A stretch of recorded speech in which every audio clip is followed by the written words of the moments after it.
Good morning. You're in the loop. Every week we talk with the people who make San Antonio a better place to live. Thanks for joining us in the loop. Here's your host, Milton Glick. And welcome to In the Loop. I'm Milton Glick, and that's exactly what we do. We get you caught up with the people and the organizations that are making San Antonio a better place to live. You may have seen them. Maybe you've driven by and you don't know what they do. But if you have, and you do done a little research, or if you've even used their services for something, or maybe someone in your family or in your friend circle has, you are familiar with the Children's Rehabilitation Institute, TeletonUSA. We are going to talk about that today, and our guest is Federica Soriano. She is the Chief Executive Officer of, can I call it CRIT, Federica? Yes, that's how we call it. We call it CRIT for short. Okay. So before we get into the questions, I am going to tell you now, full disclosure, I know one of your advisory board members, and he talks. He's excited when he talks about you. But we were having a meeting with somebody else here at our radio station, and they just out of the blue, we were talking about different topics, and they said, "Now, have you ever heard of CRIT? Man, this organization, this place is phenomenal. The things they are doing is absolutely wonderful." So it's like when I had the opportunity to call you and set up the interview, I was excited about it because, I mean, they were glowing. So you get to glow and brag a little bit as part of the interview. But let's do this first. Let's talk about the history and the mission and the history of CRIT. Yes. Okay. Well, thank you very much for having me. No, first of all, for us, this is a great opportunity because, as you say, a lot of people have passed by our building and they just know it as a colorful building right next to Morgan's Wonderland, and they really think it's part of Morgan's, no, or the soccer stadium. And no, it's the CRIT. It's the Children's Rehabilitation Institute, TeletonUSA. We've been here for 10 years. We are outpatient children rehabilitation center, no? And we treat children with physical disability from 0 to 18 years old, no? Mm-hmm. And we're very unique, no? And that's why you saw CRIT has that effect in everybody that comes and tours CRIT, and I would like to invite all of the audience to come into our CRIT because it really has the effect you're saying. You start glowing as soon as you come to CRIT and you start speaking of what you saw and about CRIT. It's really it's a magical place, and it's magical because it's so different. It's a place where you can really experience firsthand how families are changing, how lives are changing every single day. No? Yeah. Go ahead. I'm sorry. No. Tell me. No. I was going to say I want to get into the different conditions that you treat, the different therapies as well. But what's the history? Is this unique to San Antonio? Is it all over? Let's start off with the history. How did it start 10 years ago? Okay, well, it's unique to all of the U.S. No? Okay, wow. Before going into the history, let me tell you that it's so unique to all of the U.S. that we have patients coming from 47 different states, no? So imagine kids coming all the way from Boston, New York, Miami, L.A., major cities in our country, and they're all coming all the way to San Antonio. And it's because there's nothing in their city. And you know what, Milton? More than 50% of the families that come from out of state end up moving to San Antonio. They leave their life behind, they leave everything behind, and they come to live to San Antonio just to be near CRIT, no? And this is because of the uniqueness of the model of care, which brings me to the history. This is a model that we started in Mexico 30 years ago. And every year, the number of kids going from the U.S. to Mexico, to our CRITs in Mexico, was larger. No, so at the beginning we thought that all of these U.S. kids were going to Mexico because of economic reasons. We said, well, yes, healthcare is very expensive in the U.S. But as we started talking more with the families, it's when we found out that they were saying, no, it's not, because I do have insurance, I do have access to care, but there's nothing like this. So we said at that time, we said, come on, it's the U.S. I mean, probably they don't know where to look for, but it can't be that there's nothing like this in the U.S., no? It was like mind-blowing. So our first line of thought was, okay, let's do our research, our due diligence, and then let's find those children's rehabilitation centers with whom we can partner with. No, that's what we said at the beginning. Let's look with whom we can partner over that's already doing the thing that we're doing.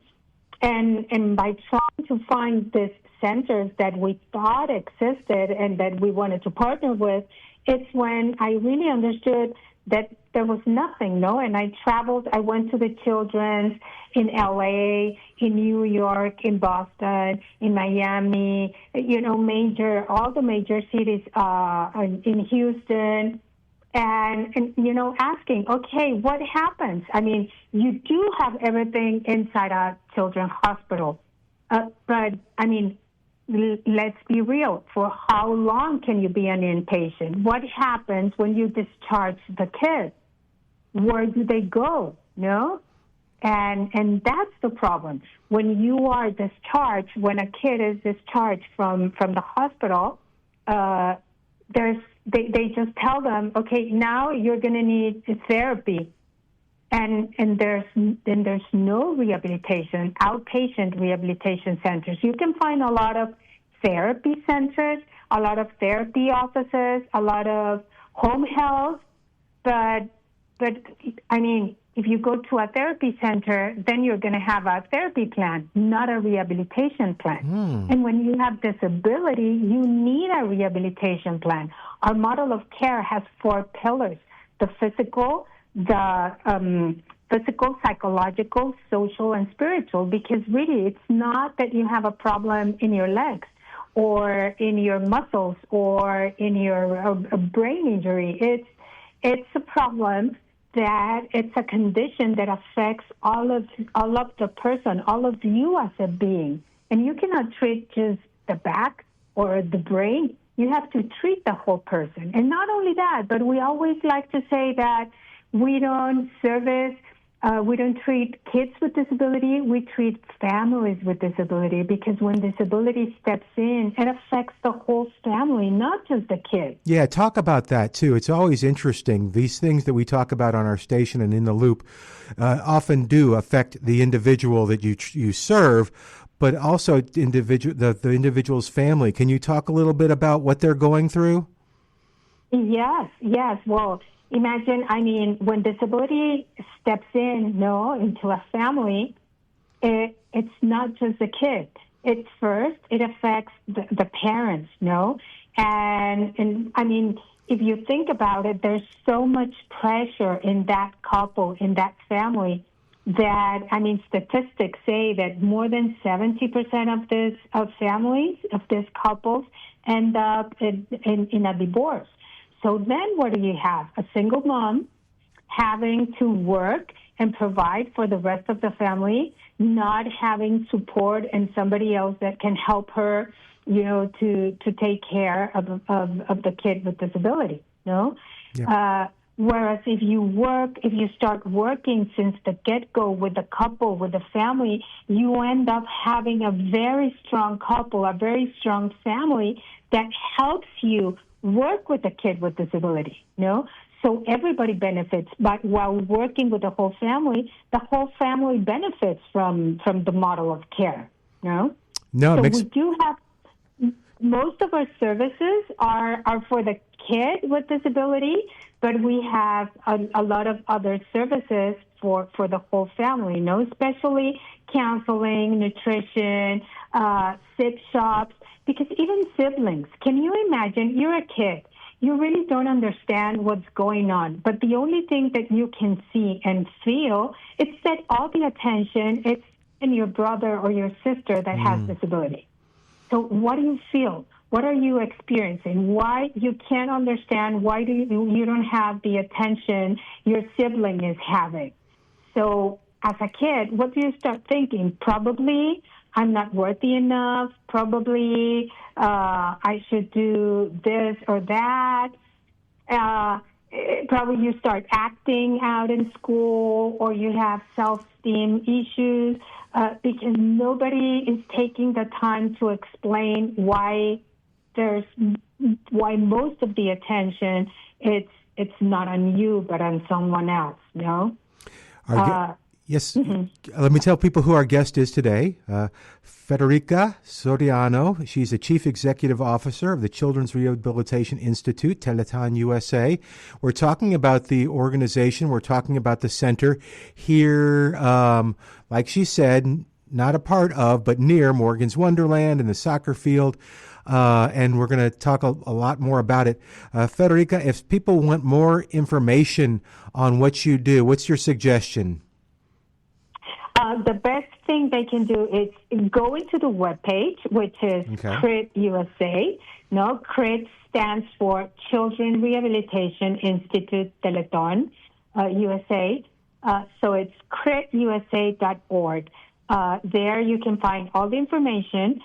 You can also find a phone number, and you can call in to ask for more information, or you can just drop by. We always welcome people who want to come.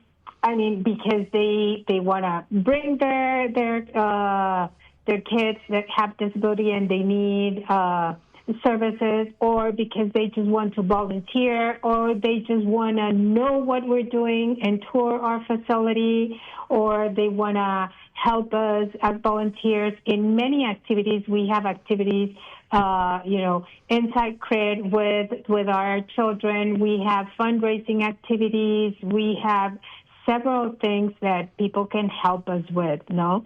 Because our model of care offers a lot of services that are not covered by insurance, So with what we collect from insurance, we can only pay for 30% of our costs. We have to fundraise for the other 70% because, sometimes, I don't know, just as an example, most of the insurances don't authorize nutrition because it's not medically necessary for a rehabilitation process. But if you ask me, how can you say that nutrition is not part of a rehabilitation process? No, that makes perfect sense. If a kid it's in a wheelchair 24/7, he cannot have the same diet as a kid that's running all day long. No, if you're in the spectrum, and we every time we learn more how sugar damages our brain, how we're behaving, everything. Every time nutrition is more important, even for building your muscles, for how you're behaving, how you're sleeping, if you're having exercise, if you're doing exercise or not. Nutrition is so important for rehabilitation, no? Or even counseling. Also, insurance says that counseling, it's not medically necessary for rehabilitation, no? That really is a shame because absolutely what you say makes perfect sense. The counseling, the nutrition, and I'm guessing that the people that do find you, you're a godsend because of all the things. And you did mention it. So is there a cost for someone to participate, to have their child? Is it 0 through 18 that participate? Yeah, it's 0 to 18. Okay. And you can be part of CRIT regardless your ability to pay. It doesn't matter if you have insurance, if you're underinsured, uninsured, or fully insured. We're going to make sure that you receive what you need, not what the insurance authorizes, what you really need for your rehabilitation process. So what we can collect from insurance, we will collect, but what what the insurance doesn't authorize and you need for your process, then if you can pay it, you can pay it. If you can't, we have a sliding scales, we have scholarships, we have, regardless your ability to pay, you have to receive all the services you need, no? Yeah. Talk a little bit about the conditions of the people, the kids that you serve. They're coming in, what kind of conditions do they have as they come into CRIT? It's any kind of physical disability, no? So it could, if I were to tell you how many different conditions we are treating right now, it's more than 100, no? Wow. Because it's anything, it's any condition that affects your ability to move, no? Your physical ability to walk, to be independent, to use your hands, so any mobility, no? It's physical disability, which is basically any mobility condition. So, it could be cerebral palsy, it could be Down syndrome, it could be muscular dystrophy, a brain injury, many conditions.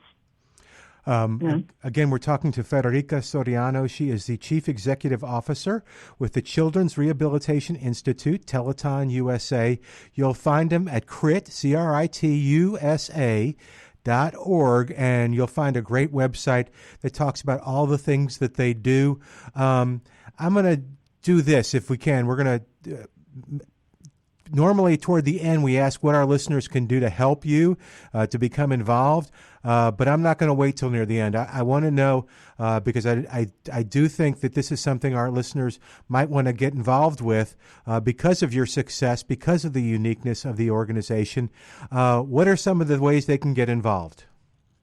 Yes, and especially not only the uniqueness, but the need that we have in the community for more services, because right now we service around 350 families every year, but Milton, we have a waiting list of more than 500 families. Wow. No? So right now, families that are,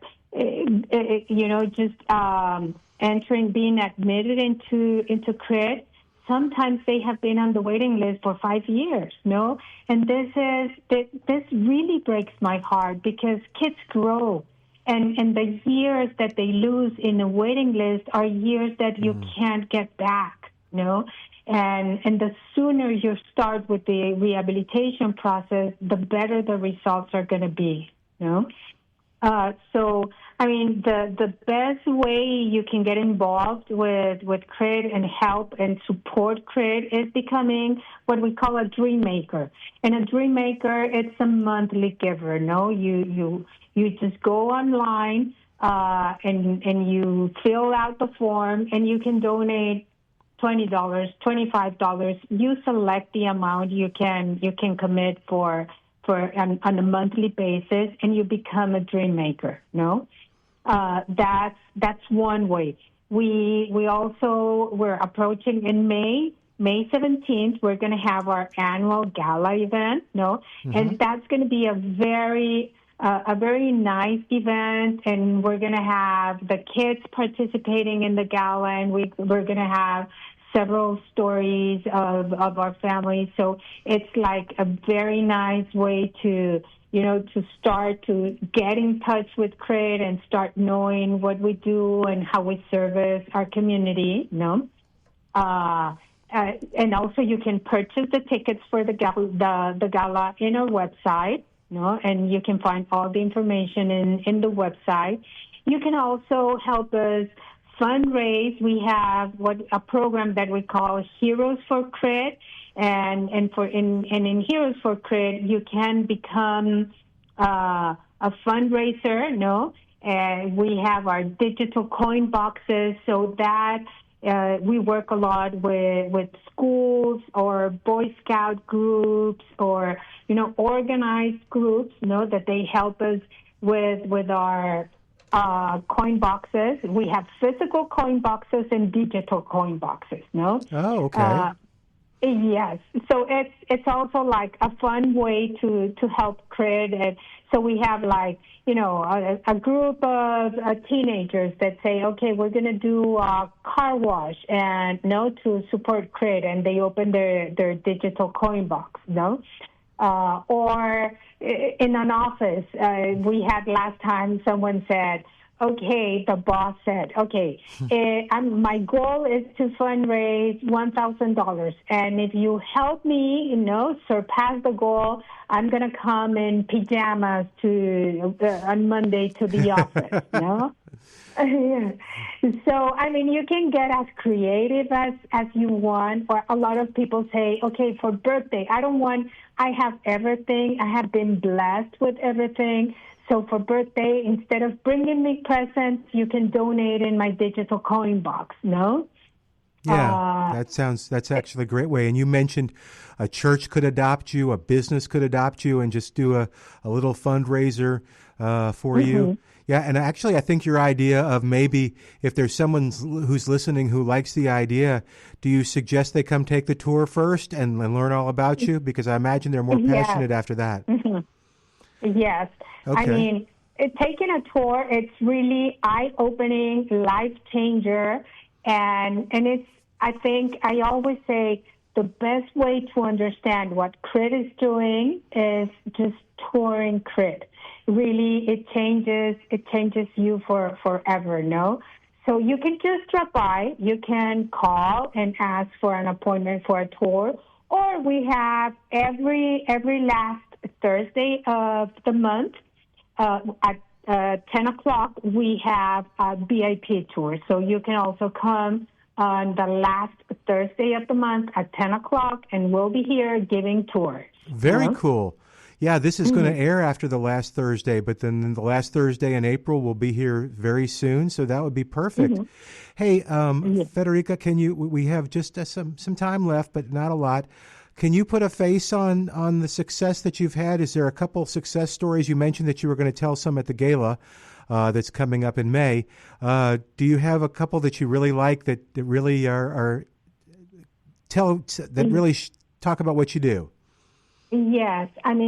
For example, Holly and Hannah, there's a mom and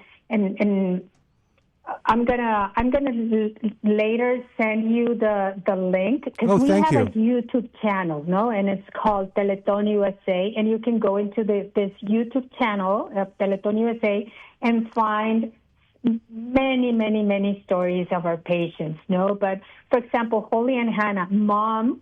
Meredith, who's mom for Holly and Hannah, she was ready to give up, because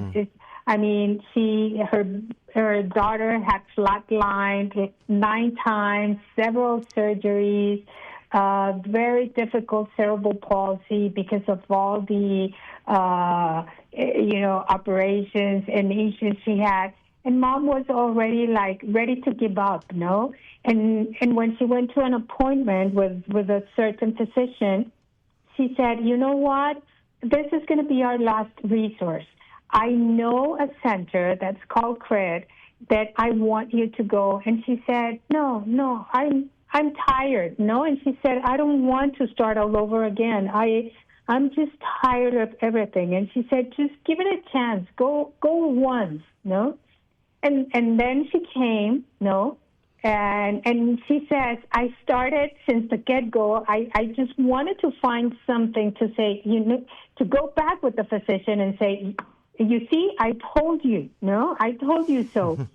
And she was told that Holly was never going to walk, that she was never going to speak, and she got to CRID, and now she's fully walking, she's talking, Yeah. And her life has changed. And not only that, but then when she saw how Holly was doing everything that she was told she was never going to do, and she started doing it, while this was going on, she found out that in her family there was a newborn, a baby drug. Mom had abused of all kinds of drugs and alcohol. And so she went, she saw the baby. She knew, they told her all the issues that a baby drug has, all the disability that drugs and alcohol causes to a baby. And she said, I don't care. I'm going to take her. I'm going to adopt her because now I know where I can take her and change her life. And so she adopted the baby. And now and that's why I said Holly and Hannah, Holly is her, the first one here at CRIT. And then knowing that she could provide a future, knowing where she could, how difficult it had been for her at the beginning with Holly, but knowing that she could do something for Hannah now that she knew where to go, she adopted Hannah, Oh, that's a wonderful story. Yes. That's very cool. You'll have to send me the YouTube link, and we'll when we post this online. But is the YouTube link on the website, the critusa.org? Of some of the stories, yes. Okay. But if not, if you go to YouTube and to our channel, which is TeletonUSA, and you just go into YouTube, you put TeletonUSA, you get into our channel and look for Holly and Hannah, then you can see the story. Very cool. Or Travis' story. It's also an amazing story. Travis, his story is... And I hate to do this. Oh, no. We're run out of time, Federica. We're going to have you on again, though. So you remember Travis's story, and is Travis's story on YouTube? Yes. Look for Travis, too. I'm going to look for Travis. Watch all of the stories. They're all amazing. You got a deal. Well, this has been wonderful, and there's so much more to talk about. I am going to call you and ask to take a tour, but this is great. The website, critusa.org, critusa.org. Federica Soriano has been our guest, Chief Executive Officer of the Children's Rehabilitation Institute, TeletonUSA. And we're going to say goodbye for today. I'm Milton Glick. You join us, though, next week. If you want this information and you didn't get it, you call me here at the station. I'll be happy to get it to you. But join us next week as we keep you in the loop. Thanks for joining us in the loop. We look forward to bringing you next week's show with Milton Glick.